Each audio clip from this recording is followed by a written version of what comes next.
자, 오늘 누가복음 2장 8절에서 20절 말씀 보겠습니다. 좋은 소식을 듣는 순간이 있습니다. 그 순간을 잊지 못하죠, 각자마다. 저희 첫째가 태어나던 98년도 1월 7일, 이제 얼마 안 남았네요, 생일이. 다음 달인데. 그때 그 하나하나의 이야기는 기억이 안 납니다만, 그때 그 분위기는 기억이 나요. 저희가 인천에 있었고, 급하게 신천지랜다. 지명도 기억이 안 나네요. 어느 지역의 병원으로 가서 거기서 막 출산을 하고, 입원을 하고 막 있었던 일들이 기억이 납니다.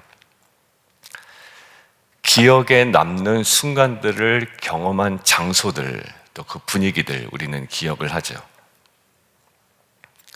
근데 사실요, 우리에게 오는 그 기쁨의 소식들은요, 때와 장소를 딱 정한 다음에 우리에게 다가오지 않고 예상하지 못했던 그 시기, 또 그 장소에서 우리 가운데 다가오는 경우가 있습니다. 그게 밤 시간일 수도 있고, 또 새벽 시간일 수도 있고, 아니면 우리가 자고 있는 그 시간에 이미 많은 사건들은 이루어져서 또 아침에 일어나자마자 또 우리가 들리는 소식에 우리가 기뻐하기도 합니다. 여러분들, 오늘은 공식적으로 교회에서 지키는 성탄절의 전날이죠. 또 새벽 아침입니다.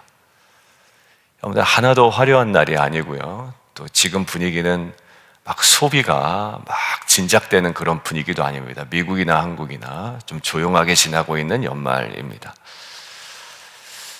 사실 아무것도 또 우리 교회적으로 결정되지 않은, 어제 이제 서류를 다시 하나 그쪽에 제공했던, 그리고 또 기다려야 되는 그런 조용한 시간들입니다. 그런데 이 조용한 시간에, 그리고 오늘 본문에 있는 그 조용한 시간에 하나님은 굉장히 중요한 이야기를 하신다라는 거예요. 그래서 오늘 24일 새벽 아침에 저와 여러분에게 하나님께서 어떤 메시지를 각자에게 주시는지, 또 우리에게 무엇을 말하시는지 오늘 함께 좀 묵상해 보면 좋겠습니다.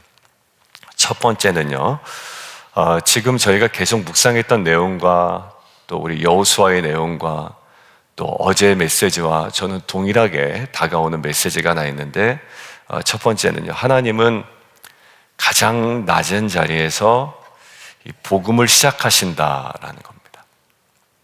8절 이야기 한번 보실래요? 그 지역에 목자들이 있습니다.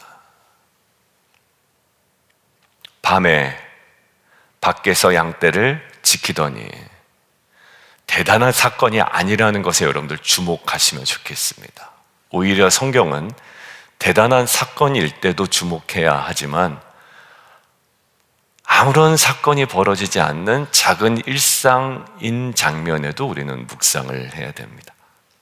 화려하지도 않고 아무런 감동도 음악도 조명도 없습니다. 사실 아무도 주목하지 않는 장면입니다. 밤이고요, 그리고 들판이고요, 그리고 목자들입니다. 여러분들, 이 세 가지는요, 의도적인 배치라고 많은 학자들이 이야기를 합니다. 밤은 사람들의 시선이 사라진 시간이에요. 들판은요, 종교의 중심인가요? 아니요, 성전이 아닙니다. 그냥 종교의 중심도 아니고 아주 지극히 일상의 자리이고요. 목자들은요, 지금의 목자들과는 조금 다르죠. 사회적으로 낮은 계층의 사람들입니다. 당시 목자들은 존중받지는 못했습니다. 깨끗하지 않다고 여겨졌고, 그 다음에 법적인 그 증인으로도 설 수 없는 자였습니다. 그런데 바로 그 자리에서 구절이 시작이 되는 거예요. 뭐라고 그러냐면, 주의 사자가, 한번 읽어볼까요? 하나님의 영광이 아니라, 하나님의 영광이 어디냐면 성전이 아니라 들판에 임합니다. 예배당이 아니라 어디요? 삶의 현장입니다. 사람들이 막 모여 있는 곳이었던가요? 아니요. 사람들이 잊고 있었던 자리입니다. 여러분들, 우연이 아니라 하나님의 철저한 방식이었다라고 저는 믿습니다. 하나님은요, 가장 낮은 자리에, 또 소외된 자리, 그리고 우리가 지나치기 쉬운 일상의 자리에 복음이라는 것을 전하시고 복음이라는 것들을 시작하신다라는 거예요. 여러분들, 천사들이 뭐라고 합니까? 막 두려워하고 무서워하니까요. 천사들의 1000마리가요 이렇게 얘기합니다. 무서워하지 말라라는 거예요. 무서워하는 자에게 무서워하지 말라. 두려움을 막 꾸짖는 말이 아니고요, 그 두려움을 다 아신다라는 말이죠. 야, 너 왜 무서워하냐? 라고 호되게 혼내는 것이 아니라 그들의 무서움을 아시고 그 무서움을 이해하시고요. 그러니까 하나님은요, 목자들의 형편도 아시고 상황도 아시고 그들의 두려움도 아시고 어색함도 아시고, 그런데 그 자리에까지 내려오셨어요. 그러니까 저는 저희의 이겁니다 라고 저희가 확신 있게 걸어가는 길은 사실 하나도 없습니다. CBC와의 그 관계가 어떻게 될지, 그 모든 것들이요. 그러니까 기도하면 할수록 하나님께서 저에게 조금 겸손했으면 좋겠다 이런 마음을 주십니다. 온 공동체가 조금 더 겸손하게 기다리면 좋겠다라는 마음을 주시더라고요. 그러니까 이제 확 겸손해지더라고요, 하나님 앞에서. 그러니까 그런 형편과 두려움을 아시고 그 자리까지 내려오십니다. 그런데요, 우리로 하여금 두렵고 떨리고, 이 장면에 뭐라고 얘기하시냐면, 내가 온 백성에게 미칠 큰 기쁨의 좋은 소식을 너희에게 전한다 라고 10절에 이야기하죠. 여러분들, 복음은 항상 이렇게 시작이 되는 것 같습니다. 우리가 자신만만해서 요구하기 전에, 우리가 무서워하여 두려워하여 정말 일상 가운데 앞뒤 전후좌우 이해하지 못할 때, 그리고 로마서 5장에서는 계속 이야기하죠. 우리가 아직 죄인 되었을 때에, 아직 하나님과 원수 되었을 때에, 전후좌우 상황들을 구별하지 못할 때 그 복음은 우리 가운데 임합니다. 우리가 하나님을 찾기 전에 하나님이 우리를 먼저 찾으시고, 우리가 하나님께 올라간다라고 주장하기 전에 하나님께서 먼저 내려오시는 사건, 이게 뭐냐면 성탄입니다. 그러니까 성탄은 가면 갈수록 우리가 뭐해야 되냐면 겸손해져야 되는 시기인 것 같습니다.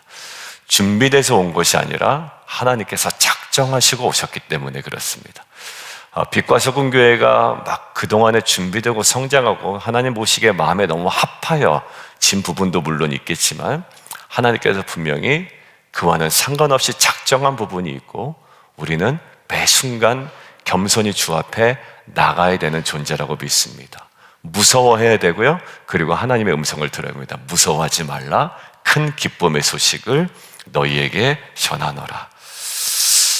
여러분들, 이 장면은 구약의 다윗을 좀 저는 생각을 하게 되는데요, 사무엘이 왕을 찾으러 왔을 때 형들은 다 불려 나갔잖아요. 그런데 다윗은 어디에 있었나요? 들판에 있었습니다. 오늘 있었던 들판. 다윗의 이름 뭐였나요? 목자 같은 거였죠. 그때 하나님 말씀하십니다. 사람은 어디를 봐요? 외모를 보는데 하나님은 어디를 보신다? 중심을 보신다라고 말씀하십니다. 하나님은 늘 사람들이 제외한 자리에서 일을 시작하신다고 저는 생각이 들어요. 우리가 생각하던 늘 제외했던 자리, 배제됐던 자리, 사람들이 주목하지 않았던 자리, 그랬던 공동체, 그러한 사람들. 끊임없이 아무도, 여러분들 새벽에 여기 누구 나오는지 안 나오신 분들은 몰라요. 그죠? 그러나 저는 이 한 분 한 분들의 이 하루하루의 귀한 섬김과 헌신을 하나님께서는 기억하신다고 믿습니다. 여러분들, 그 레위인들 하나님 끝까지 기억하신다라고 이야기했잖아요. 어제도 우리 성도님과 대화를 나누고 또 한 성도님과 좀 만나고 이야기를 나누다가 결국 마지막 결론은 뭐냐? 하나님은 결국 잊지 않으신다라는 거예요. 집사님의 삶 잊지 않으시고, 우리 공동체 모습 잊지 않으시고, 헌신 잊지 않으시고, 눈물 잊지 않으시고, 또 기도 잊지 않으신다라는 거예요. 여러분들 결국 이 목자들 뭐가 있길래 아니 하나님의 작정하시고 내려오신 거예요.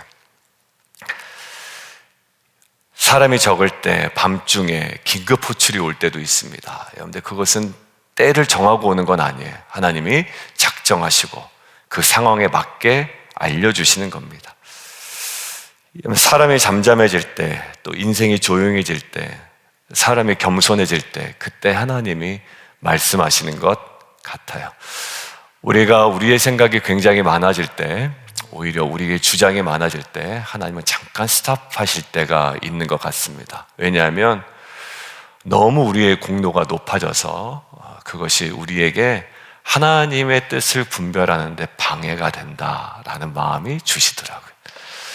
여러분들 하나님의 일은 하나님의 방식과 하나님의 스토리에 맞게 우리가 이해를 해야 되는데 우리가 너무 앞서다 보면 하나님의 방식을 왜곡하게 됩니다. 왜? 우리가 너무 의욕이 넘치기 때문에 그렇습니다. 여러분들 오늘 누구에게 왔나요? 아무 의욕도 없는, 아무 기대도 없는 목자에게 이 기쁨의 좋은 소식이 왔습니다. 여러분들 가장 낮은 자리에 하나님 피하지 않으시고 오히려 그 자리로 먼저 오십니다. 여러분들 우리가 들판에 있는 것 같이 보여도 또 밤을 지나고 있는 것처럼 보여도 또 아무도 알아주지 않고 우리가 집중하며 우리가 나아가고 있지만 여러분들 기도하지 않은 분들에게는 하나도 집중된 스토리가 되지 않을 수 있고요. 또 우리 교회 성도님이 아닌 분들에게는 이것이 하나도 중요하지 않은 이슈입니다. 그런데 하나님은요, 그 자리에서 뭔가 일을 시작하십니다. 세상의 교회는 모릅니다. 세상의 크리스찬들은 모릅니다. 그러나 하나님은 가장 중요한 자리에 가장 중요한 시점에 우리에게 말씀하실 겁니다. 여러분들 우리가 함께 좀 주님께 고백하며 결단했으면 좋겠는데요. 내 인생의 들판 같은 자리에서도 하나님이 일하고 계심을 우리가 믿고 나아가게 하여 주옵소서. 그리고 내가 정말 너무나도 낮다, 너무 어색하다라고 느끼는 그 자리에서도 하나님의 영광을 기다릴 수 있는 그 믿음이 우리 가운데 있기를 원합니다. 우리의 자녀들일 수 있고요. 우리의 상황일 수도 있습니다. 그리고 여러분들이 갖고 있는 비즈니스 환경일 수도 있고요. 아니면 풀리지 않는 가정의 문제일 수도 있습니다. 거기에 뭐가 임해요? 하나님의 큰 영광이 임하는 거죠. 어제도 한 성도님과 통화하는데 목사님 주일 예배 때 그 말씀이 저에게는 약속의 말씀으로 붙잡았습니다 라고 이야기를 하더라고요. 그게 뭐냐면 성령의 인도하심을 받는 자에게는 작은 사건 속에서도 하나님의 구원을 봅니다 라는 거예요. 그분이 이제 저를 우연히 트레이더조에서 만났던 분이거든요. 근데 그 정말 우연이었어요. 그분도 막내가 뭐 시켜가지고 다른 분이랑 식사하다가 가까운 트레이더조에 급하게 갔던 거고, 저도 막내가 파슬리를 사오려고 해가지고 갑자기 파슬리 사러, 파슬리가 어디 있는지를 한참 찾다가 익스큐즈 미 하고 지나가는 그분이었는데요. 근데 그 만남이 결국 하나님의 구원의 가장 중요한 한 꼭지였음을 어제 통화 가운데 좀 고백하게 되었습니다. 아직 구원이 완성되진 않았어요. 그러나 하나님께서 이루시는 한 사건 속에 우리를 부르셨다라는 확신이 있고, 중보팀에도 기도 부탁을 했고, 이제 본격적으로 이제 섬기고 나아갈 겁니다. 여러분들 불현듯 다가왔잖아요. 전혀 생각하지 못했던 하나님의 그 사건이, 영광이 이루어질 것들이 여러분들 기대하십시오. 더 낮아진 마음에 하나님께서 임하시고 그 영광스러운 기쁨의 소식을 저와 여러분의 삶 가운데 선포하시고 이루실 줄 믿습니다. 두 번째요.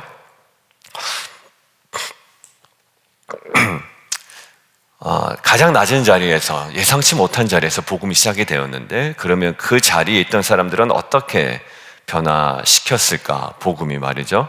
자, 이 복음은 그 사람들을 어떻게 변화시켰을까? 두 번째입니다. 복음은요, 두려움을 기쁨으로 바꿉니다.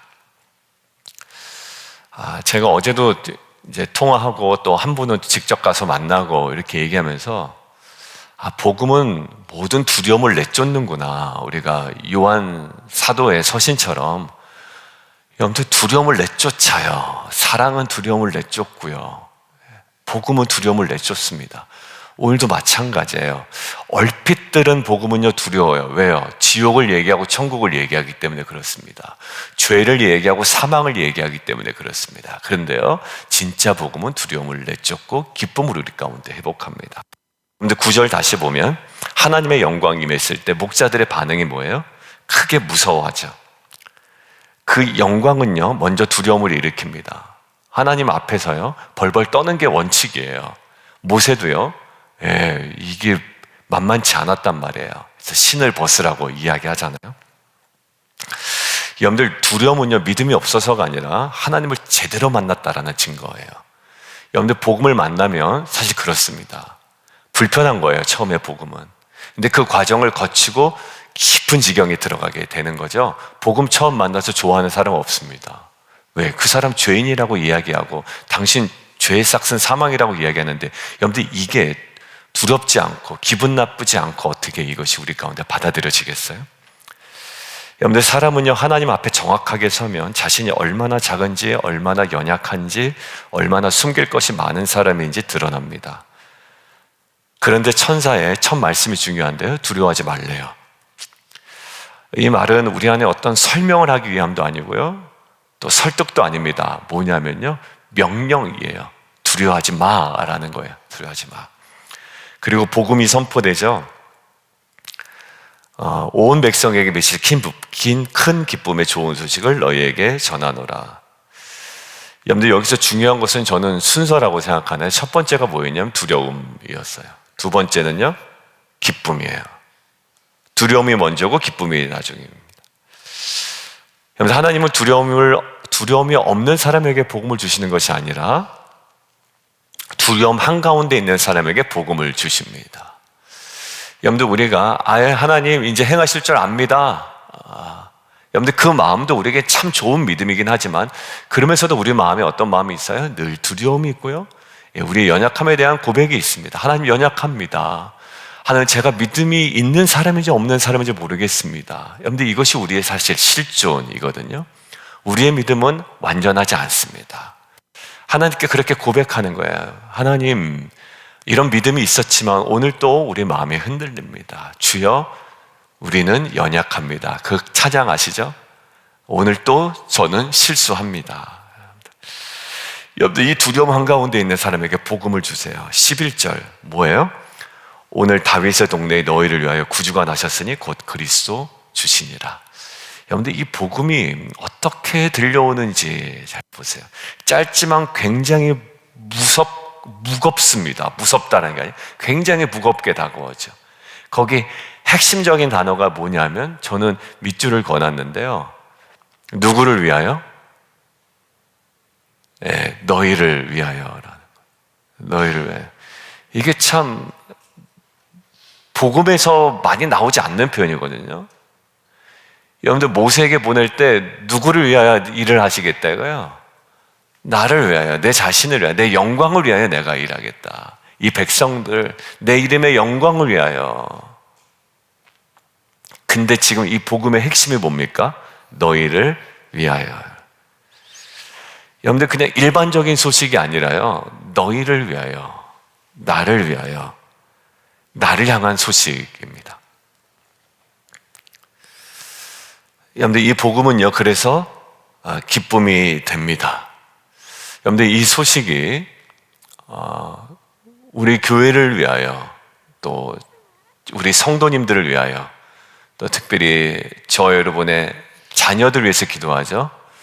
어제도 한 자녀들 기도 제목을 한 오랫동안 들었어요. 이건 정말 기도해야 될 문제구나라는 생각이 들었습니다.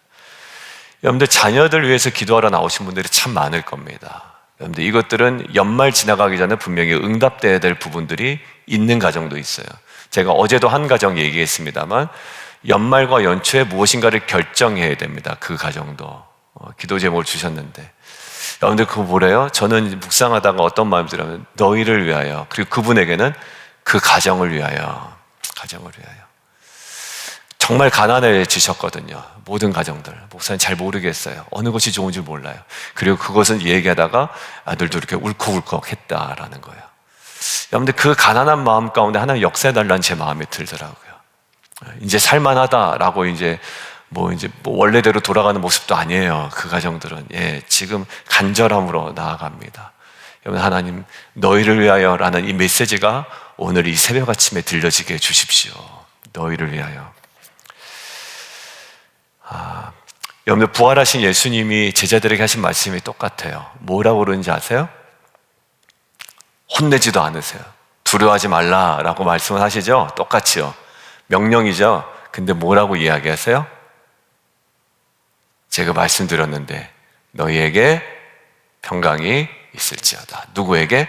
너희에게라는 거. 거기도 너희에게라는 거예요. 여러분들, 상황 그대로죠. 문도 그대로 닫혀 있어요. 여러분들, 로마가 뒤집힌 것도 아닙니다. 근데 주님이 딱 선포하시자마자 두려움이 더 이상 그들의 삶의 중심이 되지 않았다라는 거예요. 여러분들, 오늘 두려움의 자리를 기쁨으로 바꾸시기를 원합니다. 어떤 메시지 때문에? 너희를 위하여 하는 거예요. 그래서 이 성탄은요, 문제가 없어지는 것이 아니라 두려움 속에서도 기쁨이 시작되는 이 시즌이 되어야 할 줄 믿습니다. 여러분들, 그래서 이 성탄의 시즌에 두려움보다 복음의 메시지가 저와 여러분에게 더 선명하게 들려지기를 원합니다.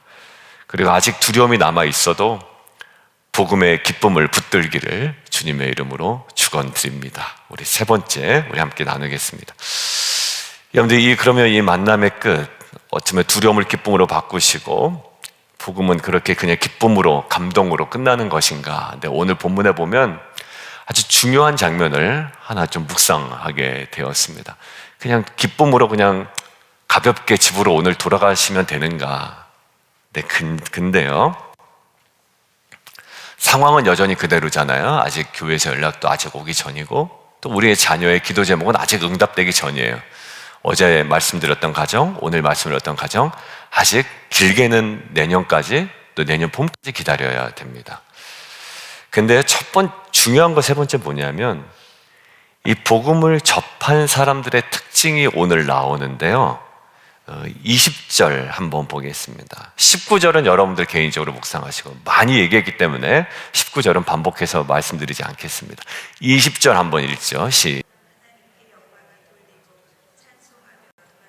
15절을 보시면, 이제 그 전에 15절을 보시면, 야, 주께서 우리에게 알리신 바 이 이루어진 일을 보자 하고 막 가잖아요. 거기는요, 긴 토론도 없고요, 그냥 한마디입니다. 가자라고 막 하잖아요. 그죠? 이거 분석하고 이런 거 없습니다.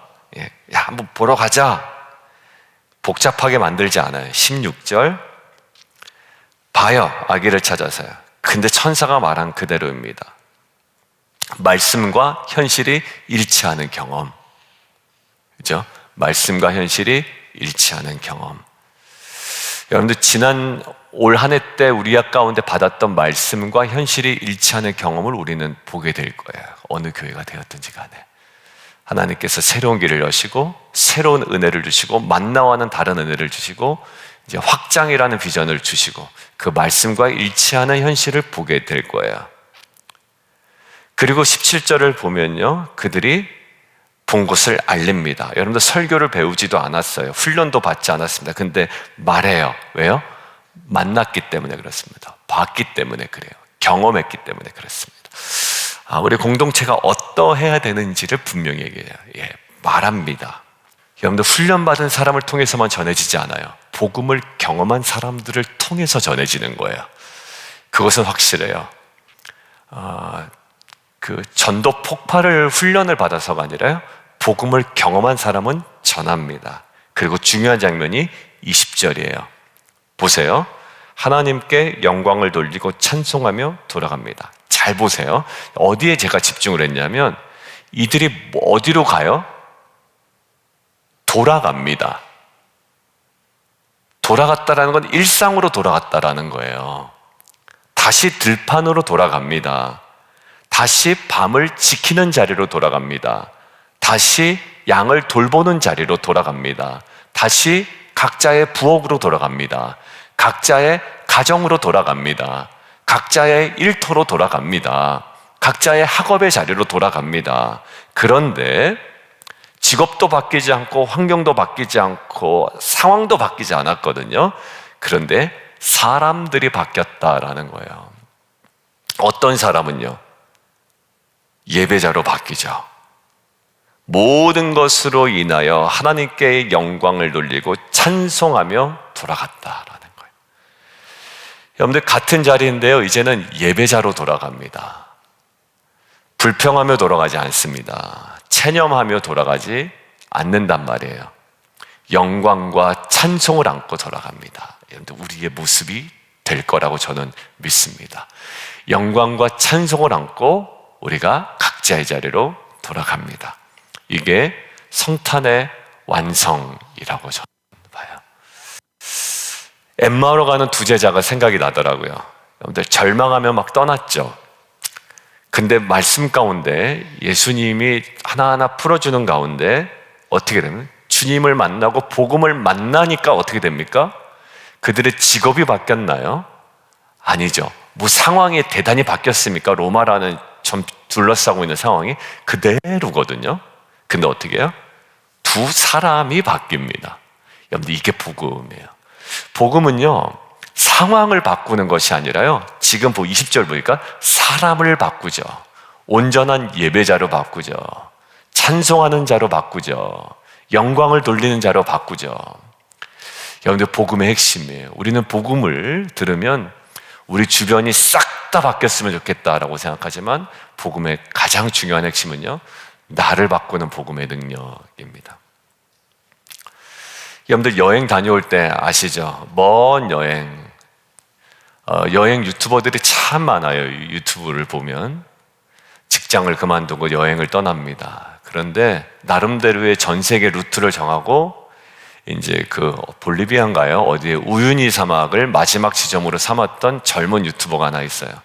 딱 마치고 날 때요, 자기 스스로 이제 카메라에 대고 인터뷰를 하는 거예요. 직장을 그만두고 이제 딱 자기가 목표했던 전 세계 여행을 마치고 딱 그 자리에서 인터뷰를 하는데 울컥하는 거예요. 이야기하는 겁니다. 여러분들, 뭐가 변했을까요?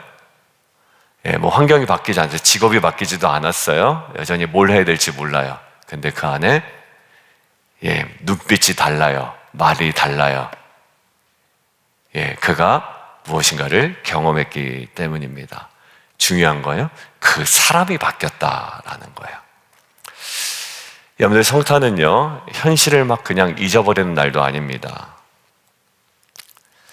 어떤 날이냐면, 저는 현실을 잊어버리는 날이 아니라 이 성탄 시즌은요, 주님을 다시 만나고 우리의 현실로 다시 돌아가는 날이라고 믿습니다. 여러분들, 우리는 성탄 시즌 가면 그냥 이렇게 그냥 이런 날이 됐으면 좋겠다라고 그날을 떠올리지만 아니에요.